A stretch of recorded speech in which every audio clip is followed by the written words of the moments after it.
Hello साथियों, कैसे हो आप सभी। आशा करता हूं सभी अच्छे होंगे। साथियों, आज हम जानेंगे कर व राजस्व निरीक्षक के जो 29 पद निकले हुए हैं, ऐसी कौन सी स्ट्रेटजी है जिससे हम इस एग्जाम को क्वालिफाई कर सकते हैं। देखिए, एक बात क्लियर कर दूं, यह स्ट्रेटजी उन्हीं कैंडिडेट्स के लिए है जो 1 से 2 वर्ष से यूकेपीएससी अथवा यूके ट्रिपल एससी की सीरियस प्रिपरेशन में जुटे हुए हैं बच्चों, और जिनको एग्जाम फेस करने का अपना एक अनुभव है, क्योंकि केवल 29 ही वैकेंसी है। जो भी इस स्ट्रेटजी से तैयारी करेंगे, जो स्ट्रेटजी मैं अभी बताने वाला हूं आपको, बहुत हाई चांसेस हो जाएंगे एग्जाम क्वालिफाई कर होने के। ठीक है, तो चलिए देख लेते हैं। देखिए, कर व राजस्व निरीक्षक का जो हमारा एग्जाम होगा, इसमें हमें 2 प्रश्न पत्र सोल्व करने हैं। ठीक है, प्रश्न पत्र प्रथम और द्वितीय। प्रथम सामान्य हिंदी का होगा जिसमें 100 प्रश्न पूछे जाएंगे और समय होगा 2 घंटे का। और दूसरा जो प्रश्न पत्र होगा, दूसरा जो पेपर होगा, वो सामान्य अध्ययन का होगा। इसमें 200 प्रश्न होंगे और समय होगा 3 घंटे का। ठीक है, आगे ये इसका सिलेबस है, लेकिन सिलेबस हम देखते रहेंगे, साथ से ही साथ में आपको स्ट्रेटजी बताता हूं। सबसे पहले देखिए, जो भी हमारा पाठ्यक्रम है, पाठ्यक्रम बोलते हैं सिलेबस को। ठीक है, हिंदी में बताऊंगा क्योंकि अधिकतर छात्र जो हैं उत्तराखंड में वो हिंदी के ही है।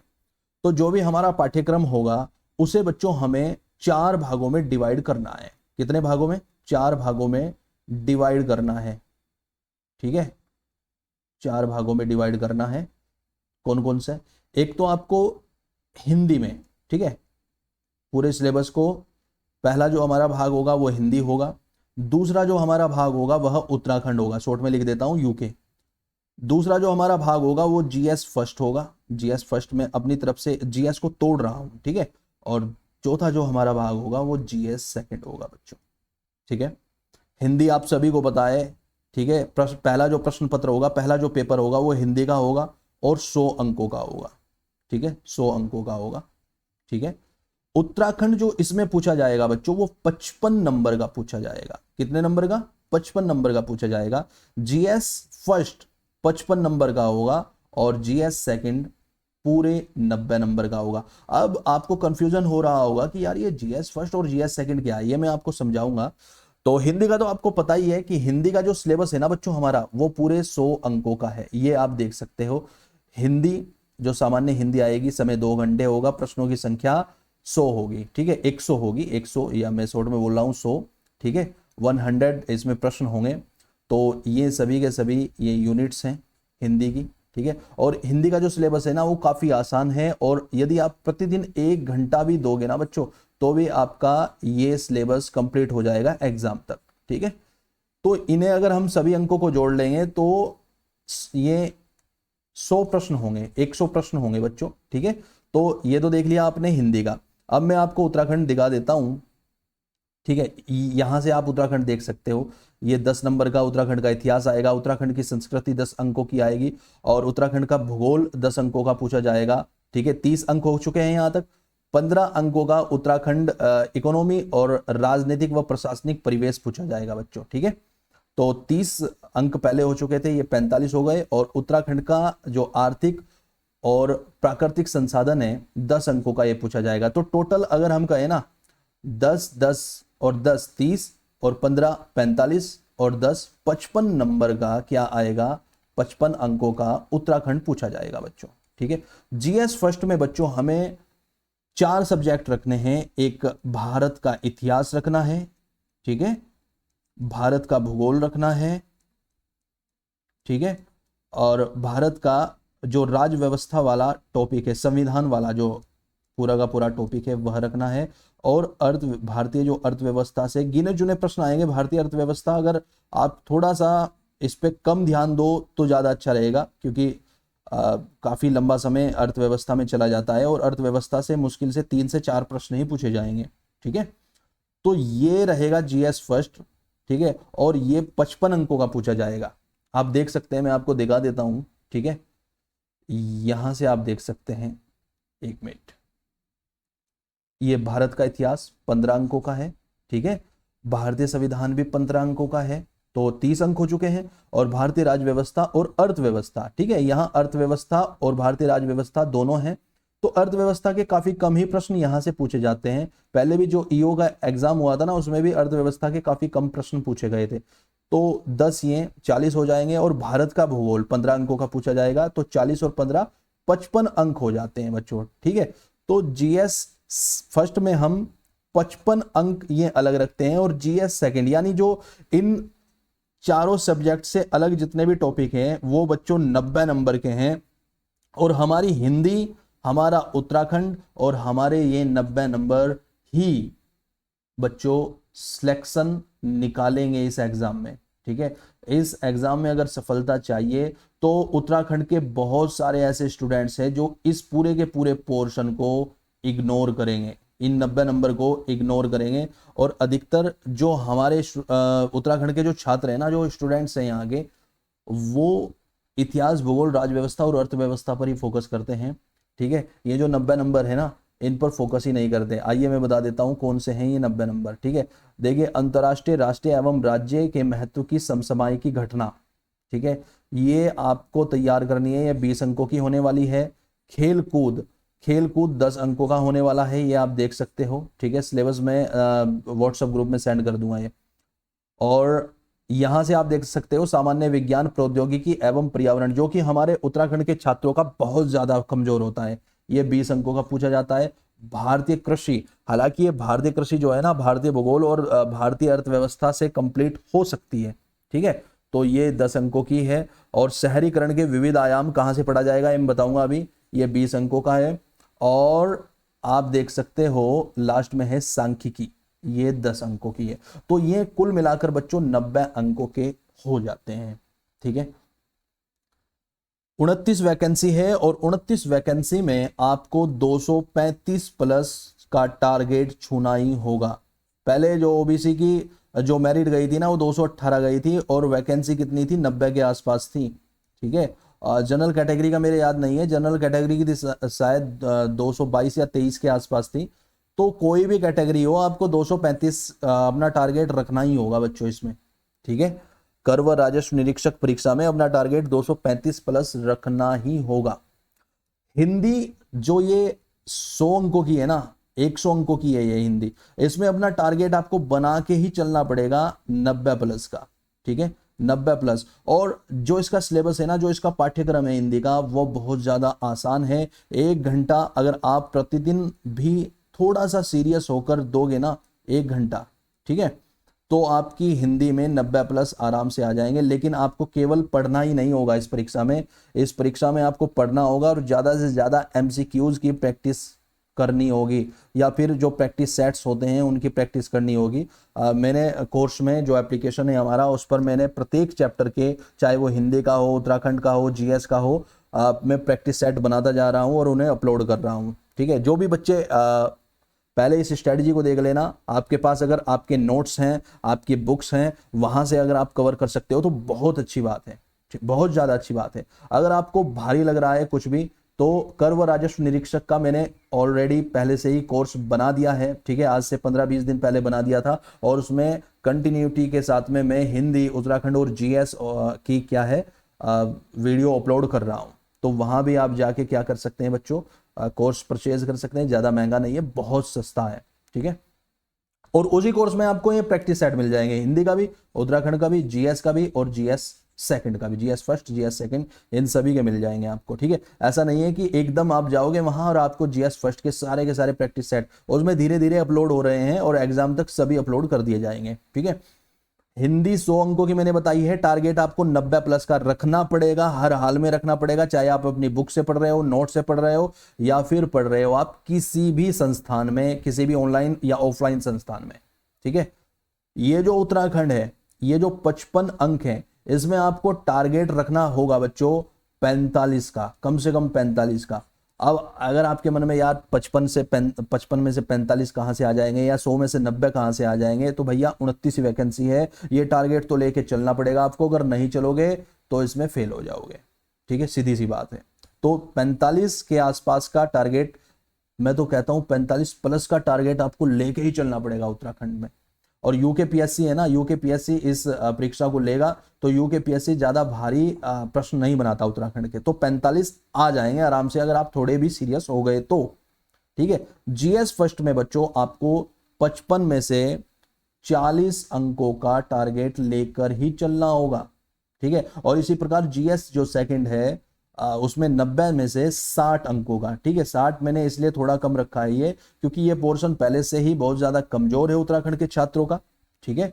तो इसलिए यहां 60 तो लाने होंगे, हर हाल में लाने होंगे 60 प्लस। तो इस प्रकार आप 235 के आसपास पहुंचोगे बच्चों। 235 इस तरीके से लाए जा सकते हैं, बाकी और कोई तरीका नहीं है, ठीक है। हिंदी वो कड़ी है बच्चों जो यहां तक हमें पहुंचाने में सबसे ज्यादा मदद करेगी। हिंदी 90 प्लस आपको लाने होंगे। अगर आपके 90 प्लस आ जाते हैं तो आपका 50% काम हो गया, आपका 50% काम हो गया बच्चों, अगर आप हिंदी में ले जाते हैं। और 90 प्लस आराम से आते हैं। पहले भी बच्चे लाए हैं, जो ईओ का एग्जाम हुआ था ना उसमें 93 94 नंबर बच्चे आराम से लाए थे हिंदी में, ठीक है। कोई ज्यादा भारी काम नहीं है हिंदी में लाना। उत्तराखंड कहां से पढ़ना है पहले मैं बता देता हूं, हिंदी आपको कहां से पढ़नी है, ठीक है। हिंदी आपको कहां से पढ़नी है, जो सिलेबस है, सिलेबस में हिंदी के ना हिंदी भाषा का विकास है, और ना ही साहित्य है, ना ही कुमाऊनी गढ़वाली बोलियां हैं। तो ये जो हिंदी है ना बच्चों, ये मैं आप 2-3 पुस्तकें आपको बता देता हूं। या तो आप आदित्य पब्लिकेशन की बुक ले लीजिए हिंदी की, आदित्य पब्लिकेशन की बुक ले लीजिए, या फिर ले लीजिए राजपाल जी की पुस्तक, राजपाल जी की पुस्तक ले लीजिए, या ले लीजिए बच्चों हिंदी परीक्षा वाणी, हिंदी परीक्षा वाणी, ठीक है। इन तीनों में से कोई एक पुस्तक ले लीजिए, आपका सिलेबस कवर हो जाएगा। और कमाल की बात यह, जो शुरुआती 2 पुस्तकें हैं ना, इनमें भर भर के एमसीक्यूज हैं, तो आपकी प्रैक्टिस भी अच्छी हो जाएगी। उत्तराखंड आप कहां से पढ़ोगे, उत्तराखंड और हिंदी के लिए आप मेरे नोट्स भी ले सकते हो, ठीक है। हिंदी का एक अलग से कोर्स भी मैंने बनाया हुआ है, तो वहां लेक्चर्स भी हैं, नोट्स भी हैं। उत्तराखंड में आप क्या करोगे, केवल परीक्षा वाणी पढ़ो बच्चों, केवल परीक्षा वाणी। अब आप कहोगे सर परीक्षा वाणी में सब कुछ मिल जाएगा, लेकिन उत्तराखंड का जो इतिहास है ना, इतिहास थोड़ा कम है, तो इतिहास के लिए आप क्या करो, नोट्स ले लो, ठीक है। नोट्स एप्लीकेशन पे है, और अधिकतर जो नोट्स है वो फ्री हैं, मतलब आप जाइए और वहां देखिए, ठीक है। या आप एक काम कर सकते हो, बीएस नेगी से, ठीक है, बीएस नेगी से हिस्ट्री पढ़ लीजिए। उत्तराखंड की जो हिस्ट्री है ना वो बीएस नेगी से पढ़ लीजिए, और बाकी का जो पोर्शन है वो परीक्षा वाणी से पढ़ लीजिए, ठीक है, आपका काम हो जाएगा। तो उत्तराखंड आप यहां से कर सकते हो। उत्तराखंड के आसानी प्रश्न बनते हैं, कोई ज्यादा भारी प्रश्न नहीं बनते। लेकिन हाँ, उत्तराखंड करंट अफेयर मत छोड़ देना बच्चों, उत्तराखंड करंट अफेयर जरूर पूछा जाएगा, ठीक है। कम से कम भी 7 से 8 प्रश्न उत्तराखंड करंट अफेयर के आपको देखने को मिलेंगे। जीएस जो फर्स्ट है, जिसमें मैंने 4 सब्जेक्ट आपको बताए हैं, मैंने पॉलिटी बताया है, मैंने इकोनॉमी बताया है, मैंने जियोग्राफी बताया है, और मैंने हिस्ट्री बताया है। तो इसके लिए आप केवल और केवल दृष्टि क्विक बुक लोगे बच्चों, दृष्टि क्विक बुक लो, ठीक है, क्विक बुक लीजिए, ठीक है। क्योंकि डिटेल में पढ़ना पड़ेगा, डिटेल में ही प्रश्न पूछे जाएंगे। जीएस से डिटेल में प्रश्न आते हैं ईओ के एग्जाम में। पहले ईओ का एग्जाम जो हुआ था उसमें डिटेल प्रश्न पूछे गए थे, कर व राजस्व निरीक्षक और ईओ का इकट्ठा एग्जाम हुआ था, तो उसमें डिटेल में प्रश्न पूछे गए थे। दृष्टि क्विक बुक आपको लेनी पड़ेगी। कोर्स से जुड़ते हो तो दृष्टि क्विक बुक से ही मैंने नोट्स बनाए हुए हैं, तो आपके लिए ज्यादा बेनिफिट हो जाएगा, ठीक है। बाकी जीएस सेकंड के लिए मैं अब आपको दिखा देता हूं, जीएस सेकंड आप कहां कहां से करोगे। राष्ट्रीय, अंतरराष्ट्रीय एवं राज्य के महत्व की समसामयिक घटना के लिए आपको 2 मैगजीन लेनी पड़ेगी। एक तो आप कोई भी जिसमें अंतरराष्ट्रीय और राष्ट्रीय स्तर का जो समसामयिक यानी करंट अफेयर्स की घटनाएं हैं वो वार्षिक ले लीजिए, वार्षिक ले लीजिए, वार्षिक, ठीक है। और एक आपको लेनी पड़ेगी उत्तराखंड की बच्चों, ठीक है, उत्तराखंड की लेनी पड़ेगी। उत्तराखंड में बहुत सारी समसामयिकी मैगजीन आती हैं, पत्रिकाएं आती हैं। एक ग्रीन टर्न है, काफी अच्छा, इसमें त्रुटि भी काफी कम रहती है, ग्रीन टर्न आप लिख सकते हैं, ठीक है। एक दृष्टि की भी एक आती है, दृष्टि पब्लिकेशन की भी एक उत्तराखंड की क्या आती है, उत्तराखंड से रिलेटेड करंट अफेयर की मैगजीन या पत्रिका आती है, वो भी आप लिख सकते हो, ठीक है। खेलकूद आप कहां से देखोगे, खेलकूद भी आपका ये वार्षिक जो आपका जो करंट अफेयर्स की आप पत्रिका लोगे और ग्रीन टर्न लोगे, इसी से ये खेलकूद भी कवर हो जाएगा, आराम से हो जाएगा। इसमें वार्षिक में बहुत एक बड़े स्तर पर खेल के बारे में भी दिया हुआ होता है, पोर्शन दिया हुआ होता है, तो वहीं से ये कवर हो जाएगा, ठीक है। बाकी विश्व भारत उत्तराखंड की महत्वपूर्ण खेल प्रतियोगिताएं जो होती है ना, उनका आपको पता होना चाहिए कि भाई जैसे राष्ट्रीय खेल हो गए, कहाँ हो रहे हैं वर्तमान में राष्ट्रीय खेल, कौन से नंबर के हो रहे हैं, ये आपको पता होना चाहिए। इनसे संबंधित पुरस्कार और संबंधित जो व्यक्ति हैं वो आपको इन्हीं पत्रिकाओं से क्या हो जाएगा, कवर हो जाएगा ये, ठीक है। भारत का इतिहास मैंने बता दिया कि आपको कहाँ से पढ़ना है, ये दृष्टि क्विक बुक से पढ़ना है। भारतीय संविधान दृष्टि क्विक बुक से पढ़ना है। भारतीय राज्य व्यवस्था दृष्टि क्विक बुक से पढ़ना है। भारत का भूगोल एवं जननांक की दृष्टि क्विक बुक से आपको पढ़ना है, ठीक है। सामान्य विज्ञान और प्रौद्योगिकी एवं पर्यावरण के लिए आप क्या कीजिए, घटना चक्र की जो पुस्तकें आती हैं, सामान्य विज्ञान की अलग आएगी, सामान्य विज्ञान और प्रौद्योगिकी अलग आएगी और पर्यावरण की अलग आएगी। या एक बार चेक कर लीजिएगा घटना चक्र की, इन तीनों की एक ही बुक है क्या, क्योंकि 20 अंकों का है, इग्नोर नहीं कर सकते। घटना चक्र की यहां आपको बुक लेनी है बच्चों। घटना चक्र जो प्रीवियस में प्रश्न पूछे हुए हैं उनकी डिटेल में व्याख्या की गई होती है घटना चक्र में, तो वो आप ले सकते हो। भारतीय जो कृषि है वो आप जो अर्थव्यवस्था की जो क्विक बुक लोगे, इकोनॉमी की जो क्विक बुक लोगे, उसी से कवर हो जाएगा। शहरीकरण के विविध जो आयाम है, ये आपको थोड़ा सा यूट्यूब का इसमें सहारा लेना पड़ेगा और थोड़ा सा आपको क्या करना पड़ेगा, गूगल करना पड़ेगा। थोड़ा आप एआई टूल्स का भी सहारा ले सकते हो, जैसे जेमिनाई, और 20 अंकों का है तो छोड़ भी नहीं सकते। बाकी 74वां जो संविधान संशोधन है ये आपको पॉलिटी में मिल जाएगा, ठीक है। जब भारतीय संविधान आप पढ़ोगे तो 74वां संविधान संशोधन वहां भी आपको मिल जाएगा, जो शहरी नियोजन से संबंधित है, तो वहां आप उसे पढ़ लोगे। और अधिकतर जो प्रश्न बनेंगे वे 74वें संविधान संशोधन से ही बनेंगे। लगभग 7 से 8 प्रश्न यहीं से हमें देखने को मिल जाएंगे बच्चों, ठीक है। बाकी इसका बहुत सारा जो हिस्सा है वो पर्यावरण वाली पुस्तक में भी कवर हो जाएगा, जो भी आप घटना चक्र वगैरह की लोगे, ठीक है। आगे बढ़ते हैं। उत्तराखंड का इतिहास ये मैंने आपको बता दिया कि आप बीएस नेगी या परीक्षा वाणी से आप पढ़ सकते हो। और लास्ट सांख्यिकी, आप इसमें एनसीईआरटी की कक्षा 11 की बुक ले सकते हो। एनसीईआरटी की कक्षा 11 की बुक ले सकते हो। थोड़ा इसमें यूट्यूब का सहारा ले सकते हो और जेमिनाई वगैरह का सहारा आप ले सकते हो, चैट जीपीटी का सहारा ले सकते हो, ठीक है। आरेख और रेखा चित्र विश्लेषण, यूट्यूब का सबसे ज्यादा सहारा लेना बच्चों इसमें, ठीक है, यूट्यूब का, ठीक है।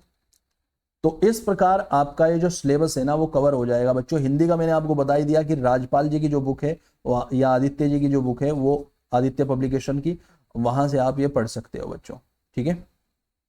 जीएस सेकंड का मैंने बता दिया कहाँ कहाँ से आपको पढ़ना है। अब कितना समय यहाँ देना है, हिंदी का मैंने बता दिया 1 घंटे आपको देना ही होगा, ठीक है।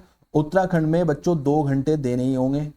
और जीएस फर्स्ट में आप क्या कर सकते हो, 2 घंटे यहाँ दे सकते हो प्रतिदिन, 2 घंटे यहाँ के किसी टॉपिक को दे सकते हो। या फिर एक काम कर सकते हो, 4 घंटे जीएस को पढ़िए, पहले इतिहास को समाप्त कर दीजिए, भूगोल को अगर आप 4 घंटे पढ़ोगे तो एक एक करके भी सारे जो टॉपिक्स हैं उन्हें आप कवर कर जाओगे बच्चों, ठीक है। तो ये हाँ स्ट्रैटेजी का जो मुख्य पार्ट है, चाहे हिंदी हो, चाहे उत्तराखंड हो, चाहे जीएस हो, कोई भी हो, जो भी चैप्टर आप पढ़ोगे उसके एमसीक्यूज लगाओगे ही लगाओगे, और उसी दिन लगाओगे। जो भी आप पढ़ोगे उसी दिन उसके एमसीक्यूज लगाओगे। मान लीजिए आपने संविधान में भाग 6 पढ़ा, ठीक है, भाग 6 राज्य से संबंधित होता है और ये पढ़ा आपने, तो इसके एमसीक्यूज आप सर्च करोगे और लगाओगे। कहीं से भी सर्च करो, चाहे घटना चक्र से सर्च करो, घटना चक्र देखो एमसीक्यूज के लिए, या फिर लूसेंट ऑब्जेक्टिव भी अच्छा काम कर लेती है। यहाँ पर लूसेंट ऑब्जेक्टिव जो बुक है ना वो भी अच्छा वर्क कर लेती है। तो आपको एमसीक्यूज जरूर लगाने हैं, बिना एमसीक्यूज के एग्जाम नहीं निकलेगा बच्चों। प्रैक्टिस होनी बहुत जरूरी है और एमसीक्यूज से ही पता चलता है हमारे कितना याद हो रहा है, कितना हमारा छूट रहा है, कितना हम भूल रहे हैं, क्या हो रहा है, तो हमारे एमसीक्यूज से पता चलता है। और दूसरा एमसीक्यूज से जो हमने पढ़ा है वो हमारे याद जो है ना वो 4 गुना ज्यादा हो जाता है, 4 गुना ज्यादा हो जाता है लर्न, ठीक है। चाहे हिंदी हो, उत्तराखंड हो, कोई भी टॉपिक हो, उसके एमसीक्यूज आप लगाओगे। अब आप कहोगे कि सर कुछ टॉपिक ऐसे हैं उनके एमसीक्यूज हम कहाँ से ढूंढें, ठीक है, जैसे सांख्यिकी हो गया और आपका शहरीकरण के विविध आयाम हो गए। तो एक काम करो, आप अपने नोट्स क्रिएट करो कहीं से भी देख के, यूट्यूब से देख के। मान लीजिए आपने नोट्स बनाए और नोट्स के आपके 10 पेज हैं, इनकी पीडीएफ बनाओ, पीडीएफ करो जेमिनाई पर अपलोड, और जेमिनाई को बोलो कि भाई जेमिनाई मुझे प्रत्येक जो ये पॉइंट्स मैंने लिखे हुए हैं प्रत्येक पॉइंट्स के एमसीक्यूज बना के दे दे, ठीक है, एमसीक्यूज बना के दे दे। जेमिनाई आराम से दे देगा। और एमसीक्यूज आप निकलवाओ, प्रिंट आउट निकलवा लो उनका, या वहीं स्क्रीन पर ही सोल्व करके देख लो, ठीक है। तो इस प्रकार आज का समय ऐसा है ना बच्चों, आज हमारे पास एआई है, आज हमारे पास सोशल मीडिया है, बहुत सोशल मीडिया में गूगल है, यूट्यूब है, बहुत सारे हमारे पास सोर्स की कमी नहीं है, ठीक है। बस आपको गंभीरता के साथ तैयारी करने की आवश्यकता है, बाकी सोर्स की हमारे पास कोई कमी नहीं है, ठीक है। इस सिलेबस को हम जो है ना, अगर नोट्स निकालने पर आ जाए, चाहे वो टेलीग्राम हो, यूट्यूब हो, हम 24 घंटे में सारे नोट्स निकाल देंगे। मतलब सोर्स से जितनी भी चीज़ें हैं ना, जितना ये सिलेबस है, हम ये देख लेंगे कि भाई यूट्यूब से मुझे यहाँ से पढ़ना है, हम सब कुछ सर्च कर लेंगे। बस गंभीरता से तैयारी करने की आवश्यकता है, ठीक है। तो इस स्ट्रेटजी के साथ चलना है। स्ट्रेटजी का मुख्य पॉइंट यह है कि जो भी आप चैप्टर पढ़ोगे ना, चैप्टर चाहे वो हिंदी का पढ़ रहे हो, उसके बाद आपको एमसीक्यूज लगाने हैं। संडे आपको कोई भी नया चैप्टर नहीं पढ़ना है। संडे को आपको जितने भी एमसीक्यूज आपने पूरे वीक में लगाए हैं, अगर वो ऑनलाइन लगाए हैं तो उन्हें किसी भी तरीके से सेव कर लीजिए और फिर दोबारा से उन एमसीक्यूज को लगाइए बच्चों। संडे में पूरे हफ्ते के जो 6 के 6 दिन हैं, उनके पूरे के पूरे एमसीक्यूज संडे में आप कवर कीजिए। अच्छा हो जाएगा आपका, जो प्रिपरेशन होगी बहुत बेस्ट होगी, ठीक है। और जो एग्जाम निकालते हैं ना, वो इसी तरीके से प्रिपरेशन करते हैं, वो प्रैक्टिस सेट बहुत ही ज़्यादा गंभीरता के साथ लगाते हैं बच्चों, ठीक है। तो ये स्ट्रेटजी थी। बाकी अगर आपको कर व राजस्व निरीक्षक से संबंधित कोर्स चाहिए, अगर इस स्ट्रेटजी से भी बात नहीं बन रही है और आप चाहते हैं कि एक ही प्लेटफॉर्म पे हमें सारी सामग्री मिल जाए, हमें वीडियो लेक्चर भी मिल जाए, हमें नोट्स भी मिल जाए, हमें प्रैक्टिस सेट भी मिल जाए, तो आइए, स्वागत है आपका। डिस्क्रिप्शन में नीचे कोर्स का लिंक दिया हुआ है, वहां पर विजय बैच के नाम से बैच होगा, और ये बैच मैंने कर व राजस्व निरीक्षक के विद्यार्थियों के लिए ही बनाया है, ठीक है। तो चलिए, ये आपकी स्ट्रेटजी थी बच्चों, आज के लिए इतना ही। और किसी एग्जाम पर आप कहोगे, क्योंकि मेरे पास कम से कम 15 से 20 मैसेज आए थे कि सर कर व राजस्व निरीक्षक एग्जाम कैसे निकालें, तो मैं बहुत दिन से यही बोल रहा, पिछले 10 दिन से, कि यूट्यूब पे वीडियो लाऊंगा, तो आज मूड बन गया बच्चों। तो अगर किसी और एग्जाम के बारे में भी पूरे सिलेबस का अवलोकन आपको कराना है तो मुझे बता देना, ठीक है। तो चलिए, आज के लिए इतना ही बच्चों। जय हिंद, जय भारत, जय उत्तराखंड, जय देवभूमि।